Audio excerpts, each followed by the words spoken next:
sura ya 5 na ule mstari wa 13. Alafu mtu mwingine tufungue hiyo Hosea sura ya 4 mstari wa 6. Isaya sura ya 5 na mstari wa 6, na mstari wa 13. Alafu Hosea 4:16.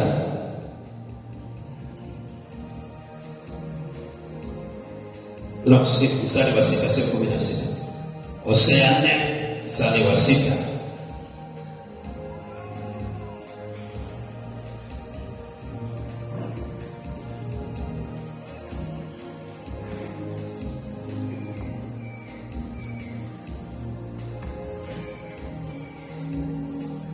Inasema, kwa sababu hiyo ni Isaya, kwa sababu hiyo watu wangu wamechukuliwa mateka kwa kukosa kuwa na maarifa, na watu wao wenye cheo wana njaa, na wengi wao waona kiu sana. Mtu mwingine aliyepata tusomee ile Hosea sura ya 4 mstari wa 6.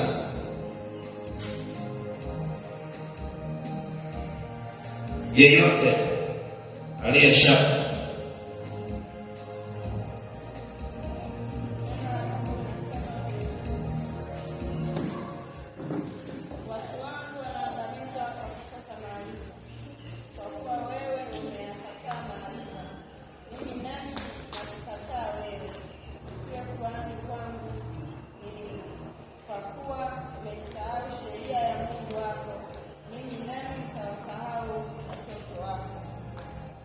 Amen. Biblia inasema watu wangu wanaangamizwa kwa kukosa nini? Kwa kukosa nini? Wanaangamizwa kwa kukosa maarifa. Ile Isaya imesema watu wangu wamechukuliwa mateka kwa kukosa kuwa na nini? Na maarifa. Kwa hiyo kuna kuangamizwa na kuna kuchukuliwa mateka, si ndio? Okay.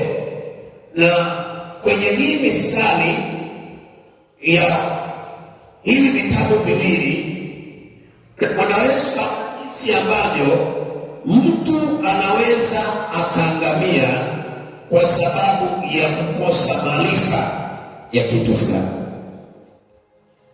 Lakini mtu anaweza akachukuliwa mateka.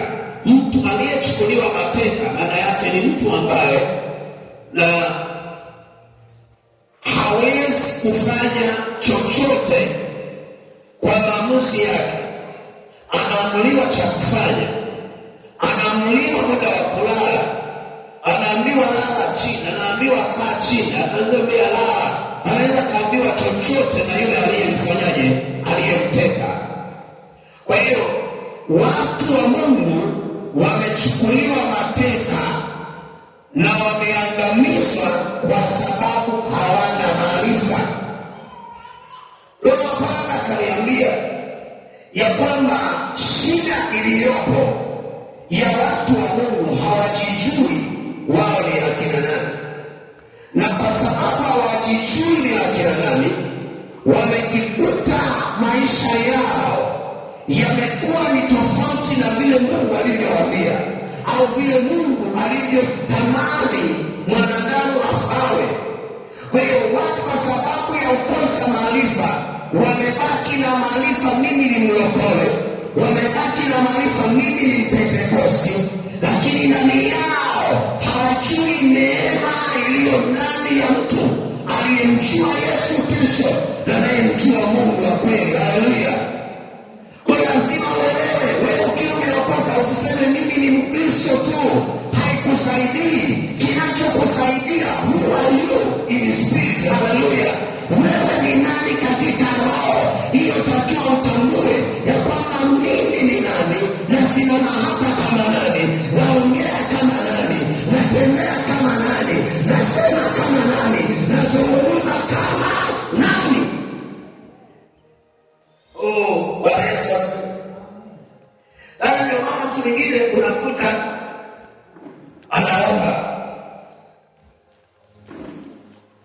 Baba, niko mbele zako, ni sawa na kuombe kwa maombi ya unyenyekevu mbele za Mungu, kijua ya kwamba unayemwomba ni Mungu Yehova anayetawala juu ya vitu vyote.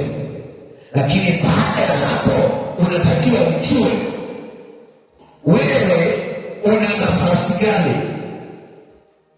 Kwa hiyo mamlaka, mtu anaweza kawa na mamlaka na hajui jinsi ya kuitumia. Unaweza kawa na mamlaka na unateseka na magonjwa. Unaweza kawa na mamlaka na unateseka na matatizo na hayatoki. Kumbe Mungu kashakupa mamlaka, ila haujui ile mamlaka atakuitumia namna gani, uitumie wapi, uitumie na kwa nani. Kwa hiyo mamlaka uliyo nayo ni kubwa, ila haujui cha kufanya. Bwana Yesu asifiwe. Na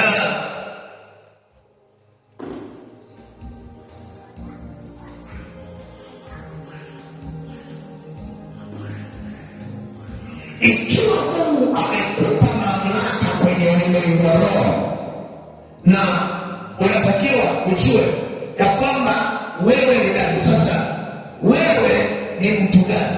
Ukisoma ile Mwanzo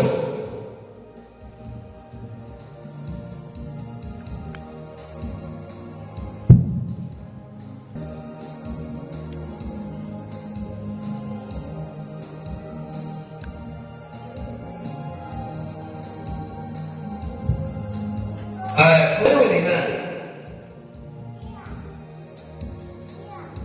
Kwa sababu unaweza kuwa umeokoka na hujui wewe ni nani, na kwa sababu haujui utateseka, na kwa sababu haujui utakuwa unafanya maombi ya kulia.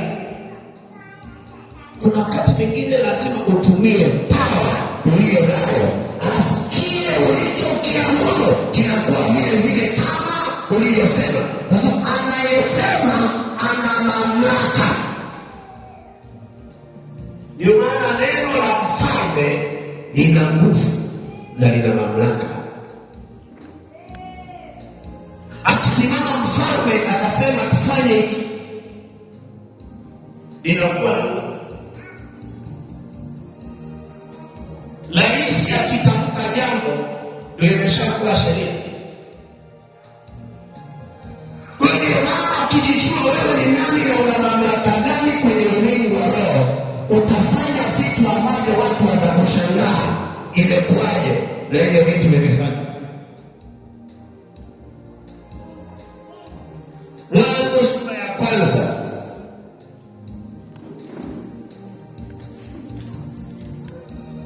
Mwanzo sura ya kwanza mstari wa 26, Mungu akasema na tumfanye mtu kwa mfano wetu, kwa sura yetu.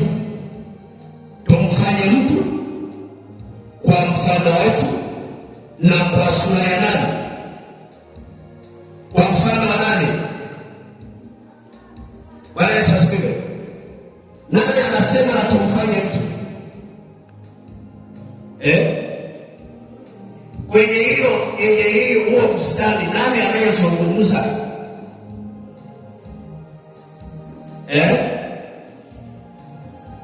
Sura Biblia si usome inasemaje?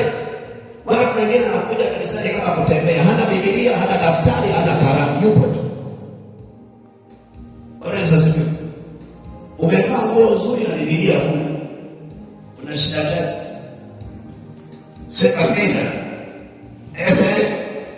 Biblia ni neno la Mungu. Linasema maneno ya kitabu hiki yasitoke kinywani mwako. Manake kitu cha kwanza, bajeti ya kwanza, kama unanunua nguo unaenda kwa fundi, kanunue Biblia. Yaani kama Biblia nasema wewe ni tajiri wa kiroho, na usinunue Agano Jipya, nunua complete Bible. Amen. Wanapoona Biblia wamekuja kutembea. Asifiwe Yesu. Kwa kila mmoja lazima ujue kitu cha kwanza cha kuwa nacho ni Biblia, neno la Mungu. Na kuna wengine wanajifanya wanaanza kwenye simu. Achana hizo na kwenye simu, nunua ile Bible, tembea nayo mtaani. Kwenye simu kishika Biblia huko mtaani, tutakiwa unaenda kuhubiri. Ukishika Biblia huko mtaani, nasema yule mtu wa Mungu yule. Kwa hiyo simu is not the Holy Bible, iko mle, lakini simu not the Holy Bible. Hii imeandikwa Biblia takatifu, imeandikwa pale juu. Kwa hiyo kiishika sio sawa na aliyeshika Biblia ya kwenye simu. Wale wanaotumia simu na kwenye Biblia, achana nayo, nunueni Biblia. Haleluya, amen.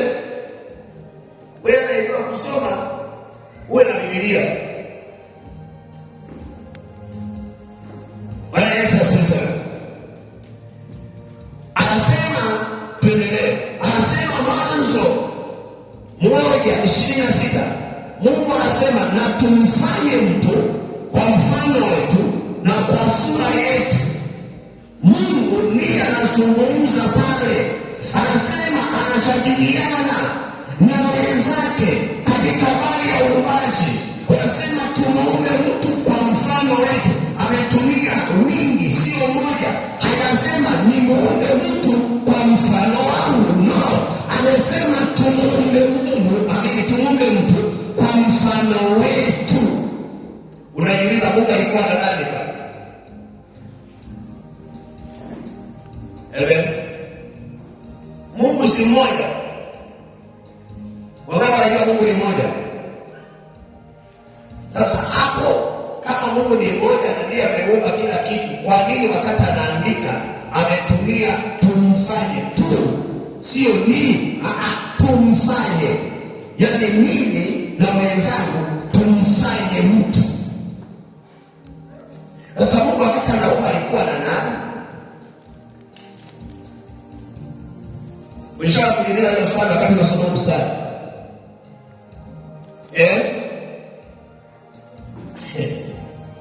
Haleluya. Bwana Yesu asifiwe. Asifiwe Yesu. Nani atupe jibu la hapo? Ambaye anasoma Biblia na aliyesoma theolojia,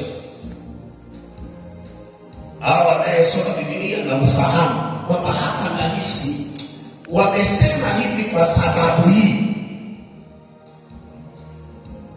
Mawazo haya, mama Liv. Amen.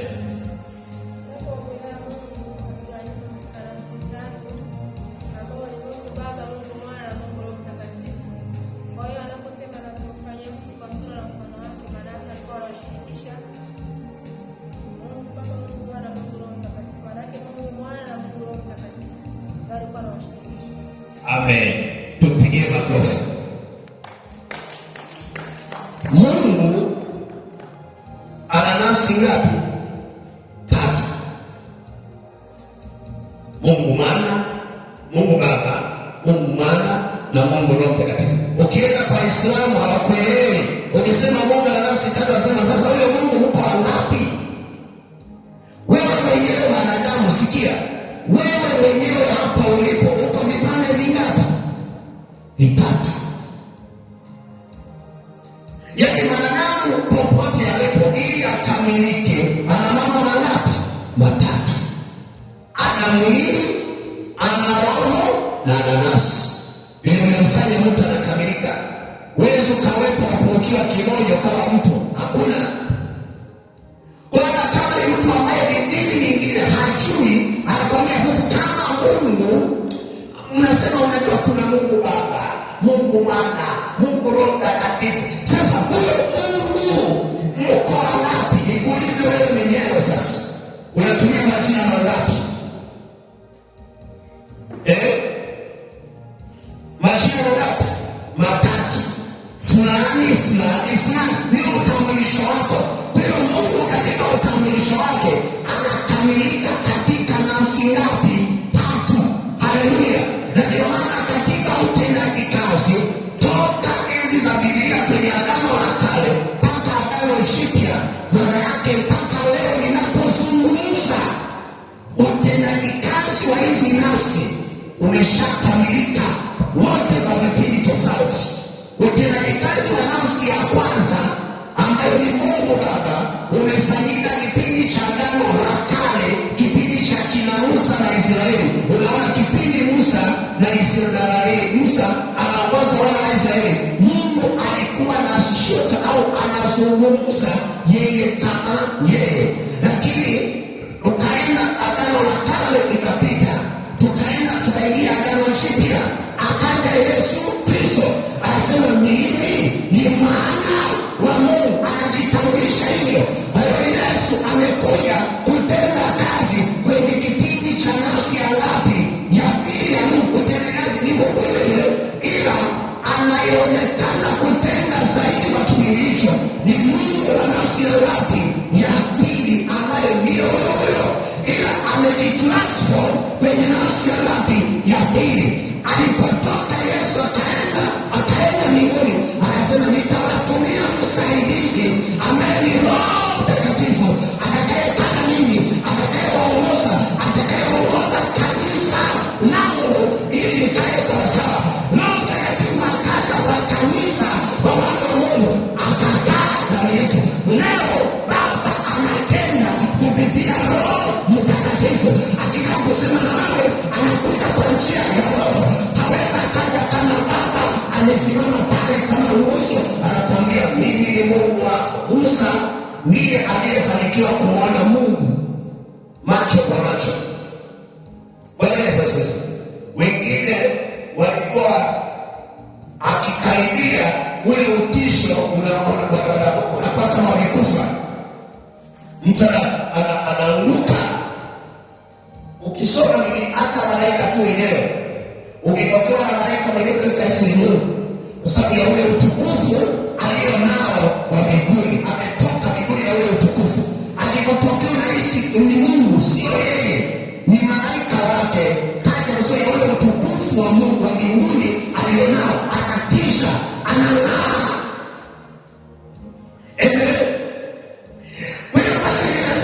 Tuumbe mtu kwa mfano wetu na kwa sura yetu, naye akatawale.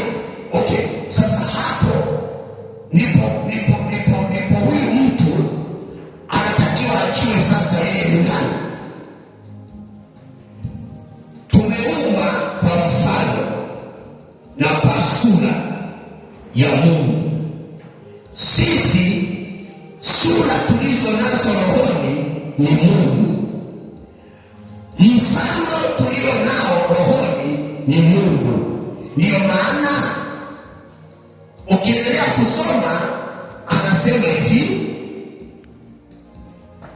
huyo mtu anatakiwa atawale. Anatawala nini na anatawala wapi? Anatawala vitu vyote vya majini, vitu vyote vya angani, vitu vyote vya nchi kavu.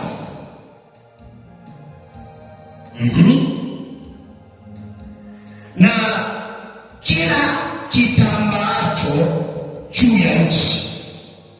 Mungu akaumba mtu kwa mfano wake, kwa mfano wa Mungu alimuumba, mwanamume na mwanamke aliwaumba.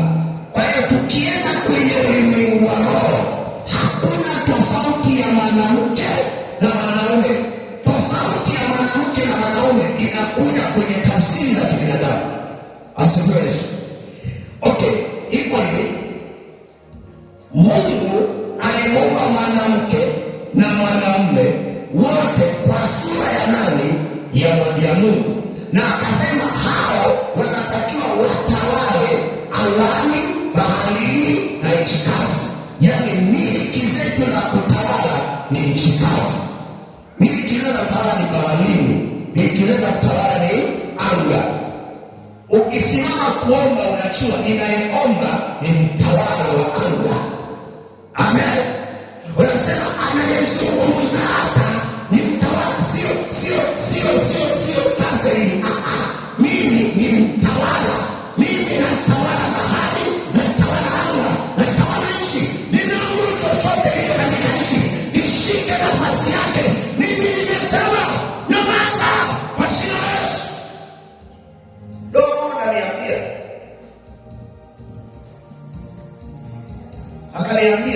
akaniuliza maswali.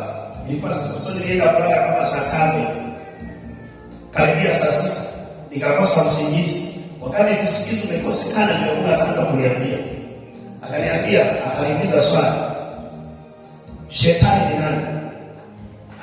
Na Mungu ni nani? Na mapepo ni nani? Na wachawi ni nani? Asifiwe Yesu. Wewe utamjibu.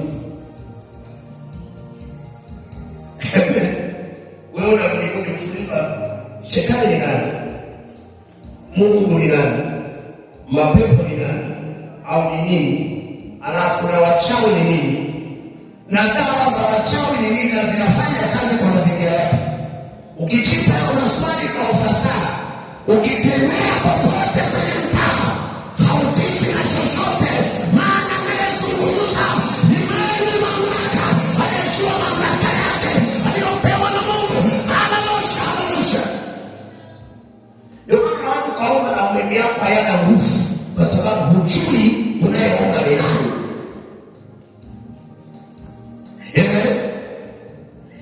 Akaniambia Mungu ni roho.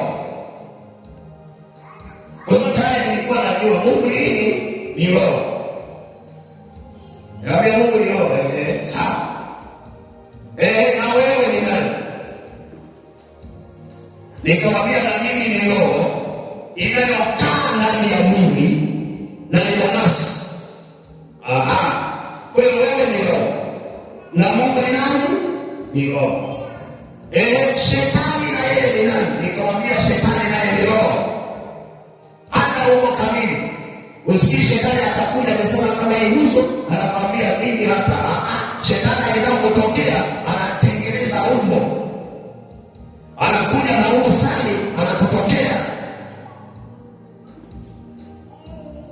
Ndio maana shetani anaweza akaja kwa umbo lolote, akaja kwa umbo la mwanamke, umbo la mwanaume, umbo la kijana, umbo la mtoto, umbo la kitu chochote, ili anataka kutimiza ili kusudi alilokusudia. Malaika nao ni roho. Walipotaka kwenda kwa Abrahamu, Maandiko yanasema wakajifanya watu, wanawake, wakamtokea mabinti, wakamtembelea kama wageni. Sio watu, ni malaika wale, ila ni mabinti kabisa. Wakamtembelea, alipoangalia hivi akawaona, akawakaribisha. Alipowakaribisha akapika chakula, akawaandalia msosi, wakala. Baadaye wakamwambia, Bwana, sisi tunayetuona hapa, sisi sio watu. Hawakusema sisi sio watu, alisema sisi tunaenda kuiangamiza nini? Sodoma. Maana yake Mungu ameshuka kwa wale malaika, wamevaa sura ya binadamu. Sura ya binadamu. Mungu anapotokea kwa picha ambayo haitakuogopesha. Alikutokea wale wanaomchora shetani, sio ana mapembe, sio sura yake, wala sio yeye, ila wanamchora hivyo kwa sababu ya karakta yake au kwa sababu ya matendo yake. Ni kitu libaya, lina meno kama sururu, alafu lina mapembe, linatisha. Kwa hiyo wanalichora, likitokea hapo kila mtu anakimbia kwa sababu ya mabaya anayofanya. Ndio maana anachora hivyo. Kwa hiyo ile kuchora vile ni kwa sababu ya matendo yake, sio sura yake. Usikidanganywe unasema kumbe shetani ni huyu, kumbe ni huyu. Ndio maana wengine wamedanganyika kwa kumtumia yule mlani aliyemtikiza mkanda wa Yesu, wanasema huyu ndiye Yesu. Jamani, sio huyo, sio huyo, sio huyo. Achana naye, huyo ni mzungu tu. Kafanyaje? Kaigiza.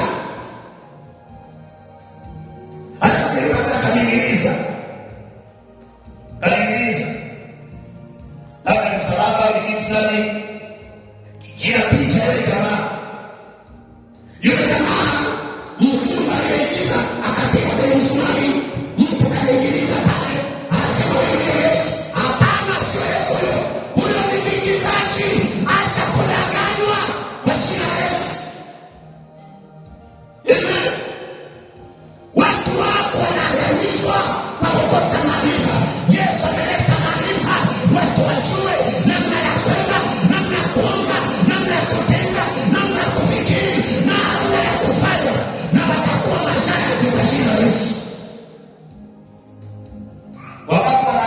kwenye nani ndio Yesu. Maana hata wewe hapo siko na ulikuwa unajua hivyo. Yesu jamani kanitokea leo. Wewe kwambia Yesu kanitokea, amefanya kicha ile jamaa. Yaani jamaa yule mkizaji yule wa mkanda wa Yesu yule, Yesu apenyeguzi. Yesu kwenye zile nguvu. Hata ukienda kwenye sinema, kama ni leo tunaonyesha sinema ya Yesu, anaonyesha ile jamaa. Sasa Mungu alisema, Bwana Yesu kanitokea kabisa, jamaa ile ndiye kaona. Amen. Leo Yesu akupe maarifa leo. Leo Yesu akupe maarifa. Katika jina la Yesu Kristo aliye hai. Mungu ni roho. Kwa hiyo, wewe ni roho. Sawa. Na wewe na Mungu ni roho. Alafu na shetani na nini? Ni roho. Mapepo ama shetani anatumia nini? Ni roho. Mchawi akienda kuroga anafanyaje? Roho. Mapepo roho. Akitumia dawa zinafanya kazi rohoni. Akaniambia sasa nikiachua utakuwa tofauti kwenye maombi yako na kwenye upendo, popote utakwenda utatawala, utamiliki, maana anayetawala ni roho, katika roho. Haleluya. Shida ya watu anakaa kae kwenye wokovu hajuzi. Anakaa kwenye wokovu hajui. Unakaa kwenye wokovu hauelewi wewe ni nani. Kwa hiyo Mungu akamuumba mwanamume na mwanamke kwa mfano wake. Kwa mbele za Mungu hatuna tofauti. Ndio maana sisi kanisa letu, jinsia yoyote anaweza kuwa mchungaji. Kwa sababu hiyo, amen. Mungu alimuumba mwanamume na mwanamke kwa mfano wake na akasema hao wakatawale.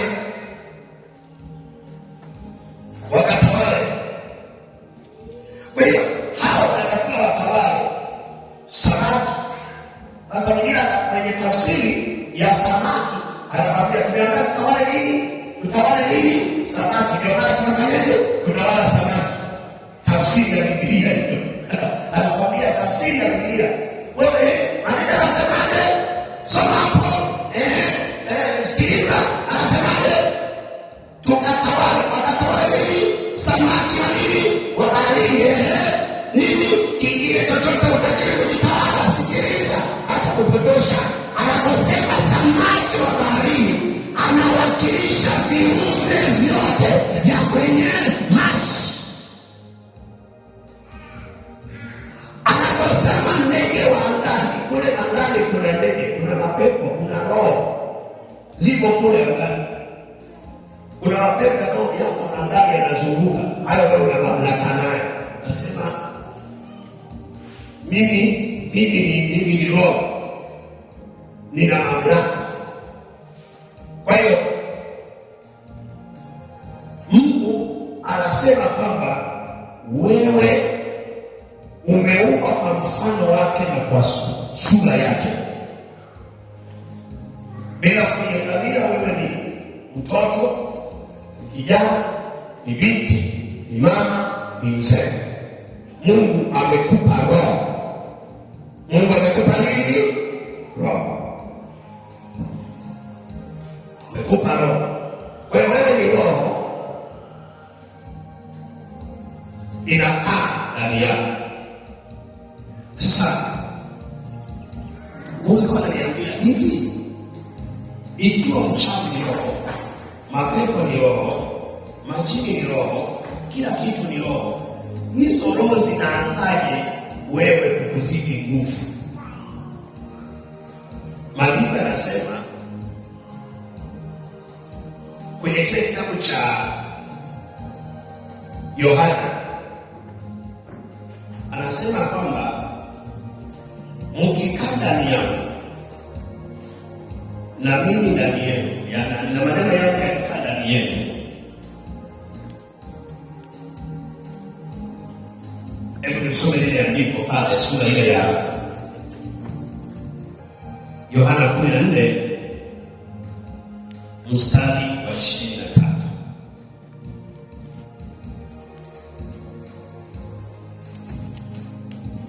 Yohana 14 mstari wa 23, Biblia inasema na 24, Yesu akajibu akamwambia, mtu akinipenda atalishika neno langu, na Baba yangu atampenda, nasi tutakuja kwake na kufanya makao kwake. Haya mafundisho yalikuwa ni mafundisho ya Yesu kipindi bado yuko duniani anafundisha. Anasema mkinipenda, yaani yeye anasema bado mkinipenda mimi hapa mneniona. Yesu mwenyewe anasema mkinipenda,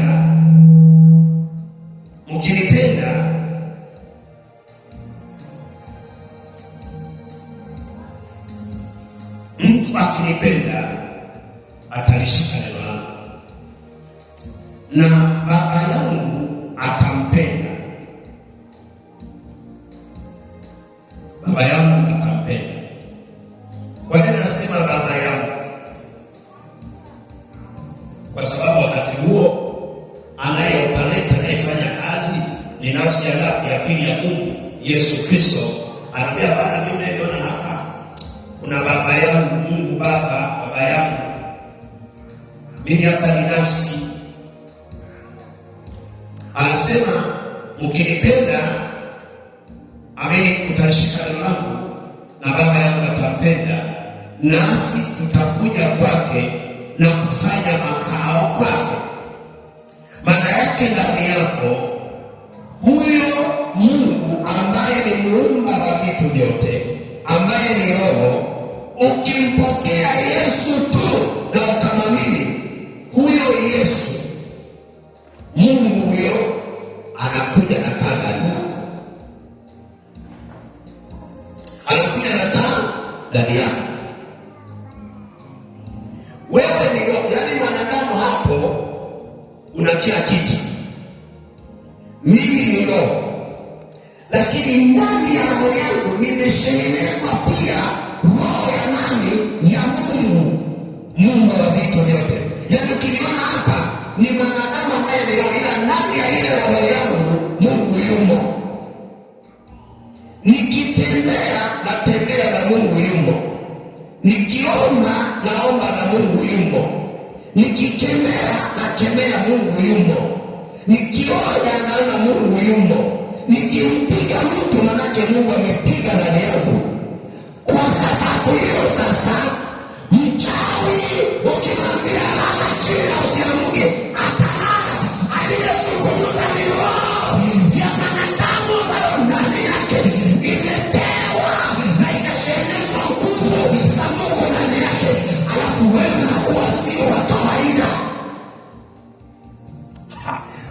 Mtu atakayenielewa leo atakuwa mtu mwingine.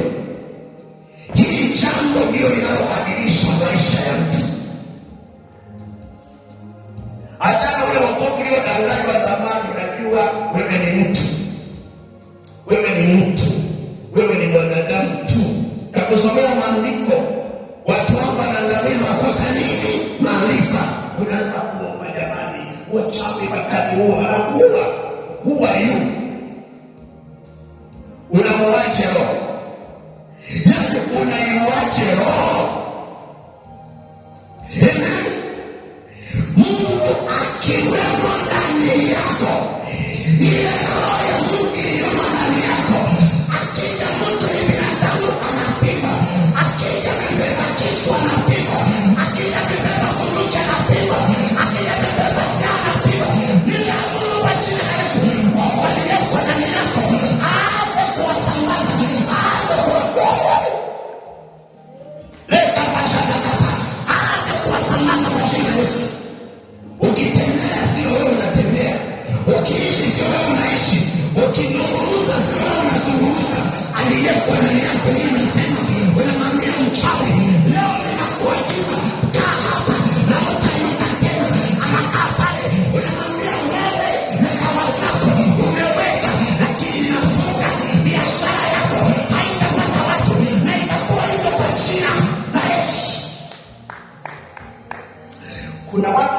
watanielewa leo watakuwa sio wa kawaida, wamiliki. Amen. Kunisikia sio kunielewa, na kunitazama sio kunielewa, ila roho inayozungumza ndio inaweza kufanya ukaelewa, na utatoka pale ni mtu mwingine kabisa. Ingine natoka kunasema, jamani, machawi hayo leo kuna fisi walikuwa nalia, jamani, ndio nimekwisha. Wewe hujui ni nani. Haleluya, wewe hujui ni nani. Huyo mchawi ni kidapa tozi. Huyo mchawi ni kama sisimizi. Kanyaga pale, wewe songa mbele, unasema bashia Yesu. Mchawi aliyekuja kwa njia yoyote na mkamata kwenye ulimwengu wa roho na mdoga na itopa yake haitainuka tena, bashia Yesu. Ukiomba hivyo, kesho yake, siku 2-3, wiki, utamwona. Ila kapasiti usipoelewa, mimi naelewa mwenyewe. Sasa nakutana kwenye mechi, unaanza kujitambulisha, mimi ni muumini, maombi na uponyaji. Sasa tunaona wahubiri, sisi tuna wanajeshi wanaojua ni akina nani, tuna wapiganaji wanaojua wamebeba nini, wanatoka wapi, wanaenda wapi, wameitwa kama nani na wanaelekea wapi. Hao ndio maombi na uponyaji. Sarusha. Kama wewe ni raia Mkristo, mimi mnadili ni muumini, toka nenda hapa, sio kwako, hapakufai. Hapana mfaa anayejua ni nani, anayejua kaja kufanya nini. Ndio maana mwanadamu mtu mwingine anaomba kama vile anabembeleza Mungu Baba, niko hapa kabisa, unisikie. Sawa, nakusikia. Kumbuka Baba, mimi mwanadamu, sawa, twende. Unajua kabisa mimi nimeumbwa, lakini niko dhaifu. Sawa, twende. Wanakutana kwenye mechi. Ukisema imeandikwa, mimi ni maji wa moto, usiku leo ninatoka, sio fulani tena, sio Joni tena, sio saa, nageuka rohoni leo, nageuka kuwa maji wa moto, naenda kwenye vilenge vya wachawi usiku wa leo. Mimi ikifika saa 6 huwa naomba hivi, saa 6 usiku, na huwa nataka nifanye maombi ile saa 5 kabla ya saa 6. Nasema, Mungu, nakushukuru kwa sababu ya siku ya leo imeisha sasa, na ikapata siku hii ikifika kamili, namwambia Mungu, nafunga kazi zote usiku wa leo, na wafunga wachawi kwenye vilenge, chochote watakachotaka na kifunga hakitafanikiwa kwangu kwa jina la Yesu. Nafunga anga, nafunga bahari, nafunga nchi, nafunga majini, nafunga mapepo, nafunga uganga, nafunga ushirikina leo, na wafunga kwa jina la Yesu. Alafu nasema natawala mimi. Yaani asubuhi unamfunga mtu, unasema katika jina la Yesu, nafunga biashara na washirikina wote, nafunga biashara ya kila mshirikina aliyekaa karibu na mlango wako wa biashara usiku wa leo, ninamfunga. Atakapoenda kufungua na wafunga wateja wote asiuze kwa jina la Yesu. Ili mradi tunatulia dawa, natulia dawa. Wewe unafanya biashara kwa upo tu, wao wanataka kutumia mamlaka ya dawa, anataka dawa, anasema leo wateja wasiende na wapuliza. Wewe unataka mpolisi upo tu, unaenda ni biashara. Biashara ni vita, utajiri vita, mafanikio ni vita. Acha kuwa zuzu. Acha kuwa zuzu kiroho. Wachawi wanaelewa, wanaenda kwa devoshi, wanajua.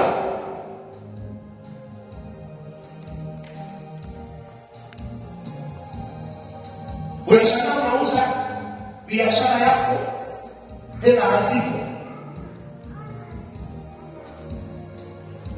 na kama hautoi hata zaka kabisa, wanakuliza wanakuliza kama kunalia kilio cha mbwa.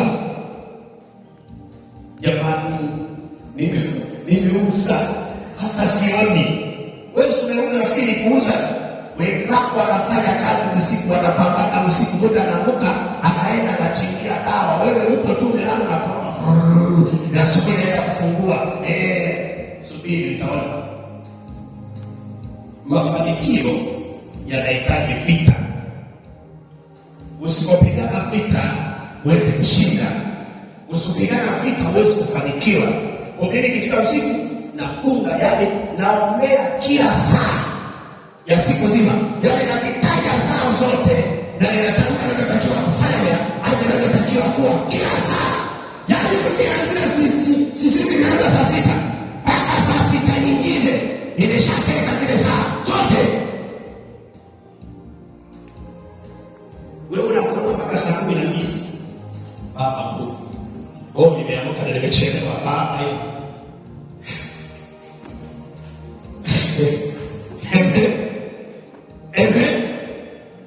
Unakuwa na umechelewa saa 12 jamani. Watoto kwenda shule. Unafanya maombi ya kukurupuka. Ukiomba umechelewa, hayo sio maombi. Kwa sababu naomba una pressure za kuwahi.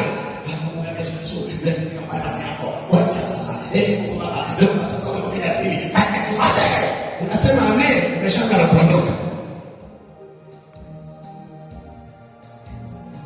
That is not a powerful prayer. Hallelujah. Sasa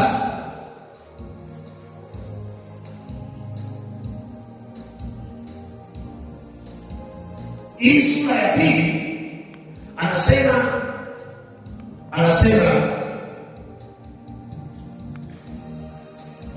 unaweza kuona kwamba Mungu anakaa ndani yetu. Ile sura ya pili inasema Bwana Mungu akamfanya mtu kwa mavumbi ya ardhi, akampulizia puani pumzi ya uhai, mtu akawa nafsi hai.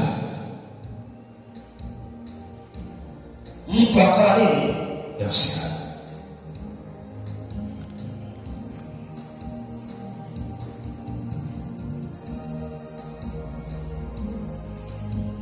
Wewe hapo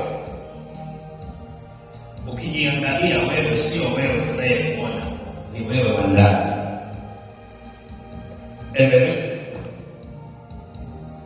Wewe wa nani? Wa ndani.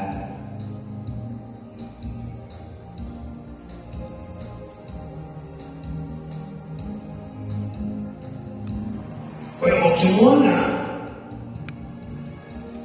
fulani, sio yeye unayemwona, ila roho yake ndiyo yeye. Ndio maana ukimparamia mtu ambaye anajijua yeye ni nani, unaweza kaumia.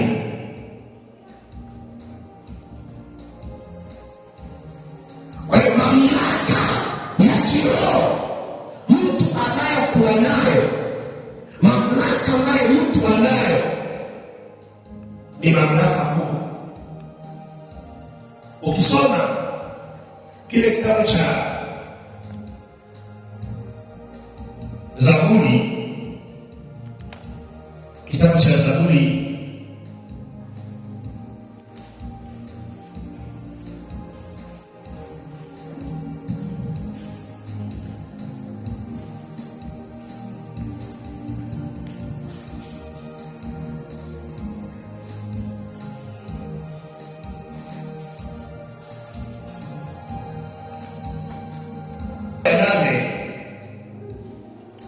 na ule mstari wa 4 mpaka mstari wa 6 inasema hivi: mtu ni kitu gani hata umkumbuke, na binadamu hata umwangalie?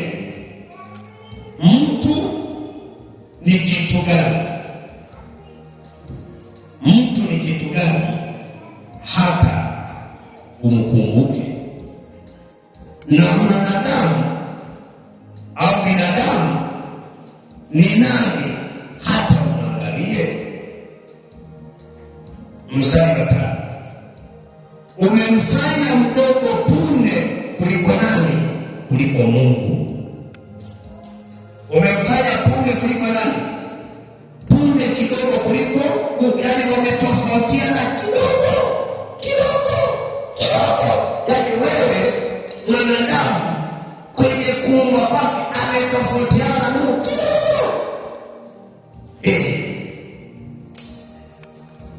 Yani ukisoma hilo andiko unaanza kumbe mimi I'm not fulani. Mimi sio fulani. Yani mimi nimeumbwa. Ukitoka kidogo, ndio maana kwenye kanuni za kumiliki anaanza Mungu, anafuata wanadamu. Yani kwenye benki nishawahi kuona rais akikaa, anayefuata ni nani? Makamo wake. Yani wewe ni kama makamo.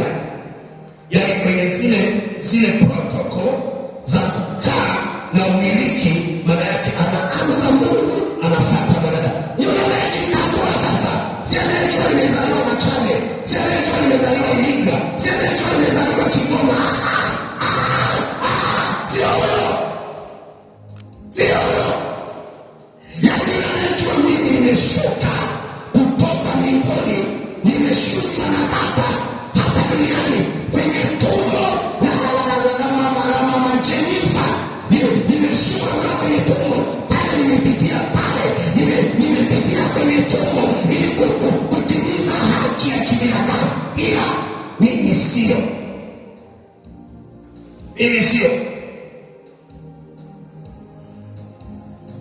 Mungu amekupa, amekuweka kwenye tumbo la mama yako ili utimize sheria gani? Ya binadamu kuzaliwa. Utakiwe kujiona kwamba mimi nimezaliwa sehemu fulani, nimezaliwa wilaya fulani, kijiji fulani. Ukijiona hivyo wanakutiriti hivyo.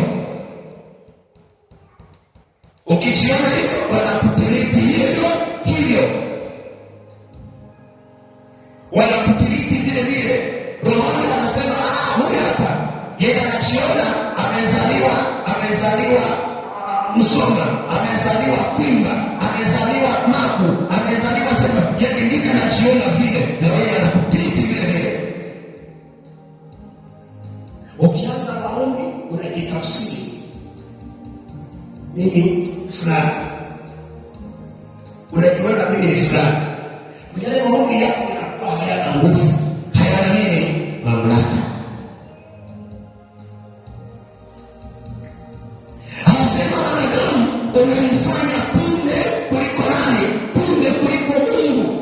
Ya tumeumbwa kidogo tufanane. Ndio maana Biblia inasema tumuumbe mtu kwa mfano wetu. Mungu ndiye anasema, ndio maana tumeumbwa punde tu kuliko Mungu. Sura ya Mungu, mfano wa Mungu. Sisi tuna ile karakta ya Mungu ndani yetu.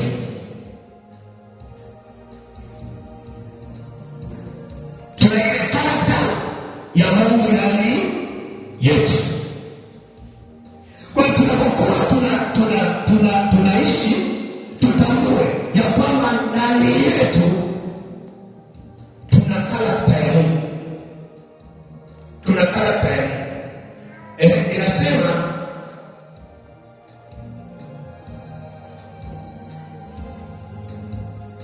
umemvika taji ya utukufu na nini? Na heshima. Huyo ni nani? Mwanadamu. Amevikwa na nani? Na Mungu. Nini? Taji ya utukufu. Maana utukufu ni nguvu.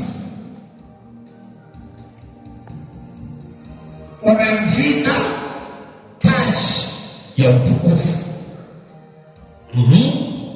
na heshima.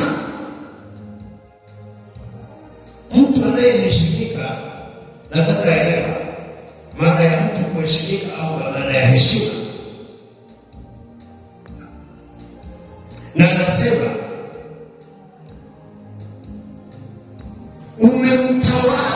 umemtawaza. Sasa hivi sikini ile kama amejisaidia unampangusa, maana Kiswahili cha kutawaza, wewe ni kutawaza. Kiswahili sanifu ni au te spelling za neno inamaanisha ile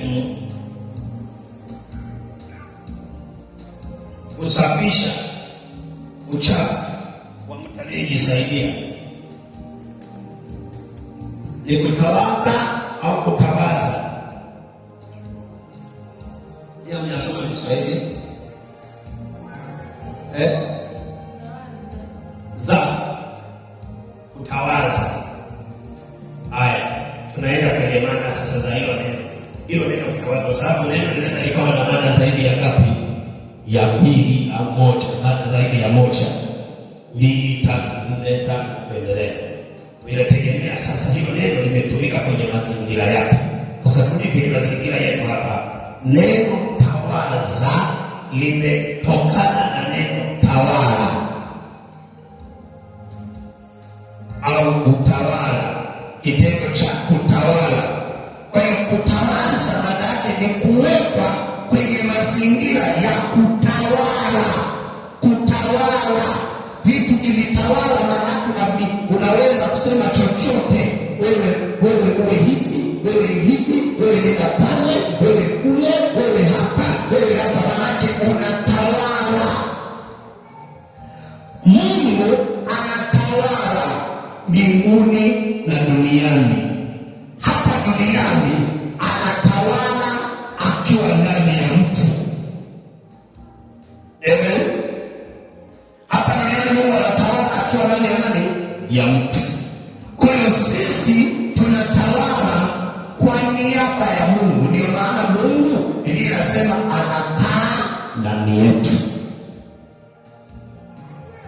Ikiwa Mungu anakaa ndani yetu, kwa hiyo tunatawala. Alafu anayetuwezesha kutawala ni yule aliyemo ndani yetu, ambaye ndiye mtawala wa vitu vyote duniani na wapi? Na mbinguni. Kwa hiyo sisi tunaye huyo ndani yetu. Kwa hiyo tukitawala, yeye tuko naye. Anasema sasa, umemtawaza mwanadamu, umemtawaza juu ya kazi za mikono ya hapa. Anaambiwa nani? Mungu. Kwamba Mungu, hivi huyu mwanadamu ni nani? Naona kama vile unampendelea huyu mwanadamu. Kwanza umemfanya kidogo sana awe kama wewe. Yaani Mungu anasema huyu mtu umemfanya yani kidogo tu awe kama wewe, awe kama wewe. Alafu huyo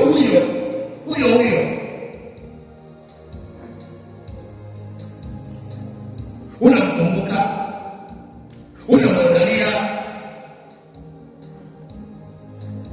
umemfanya kidogo tu awe kama wewe, na utaishi hapo. Umemtawaza, umemfanya awe mtawala juu ya kazi zote za mikono yako.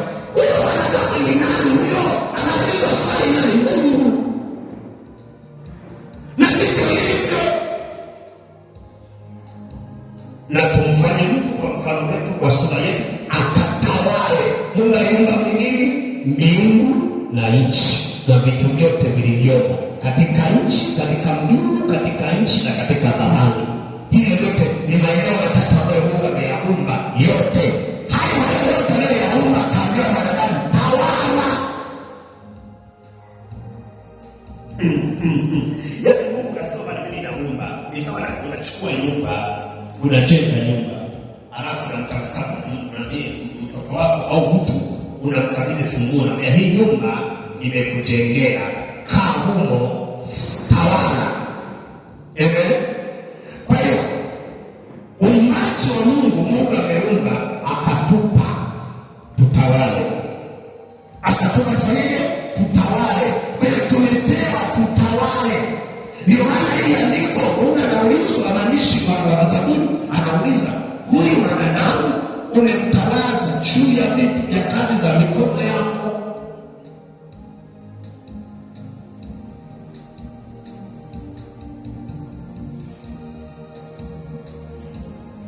Umevitia vitu vyote chini ya miguu yake. Hivi ndio amesoma hilo andiko, wewe unaliangalia au unapita tu? Wewe akawa anapita, kama tusome andiko, anapita. Hata ile kufanya meditation, ajiulize maswali, hapa Mungu anasemaje? Ndio maana kwenye kusoma Biblia usome kama gazeti. Soma, tulia, usikilize nao Bwana anasemaje kwa hilo andiko.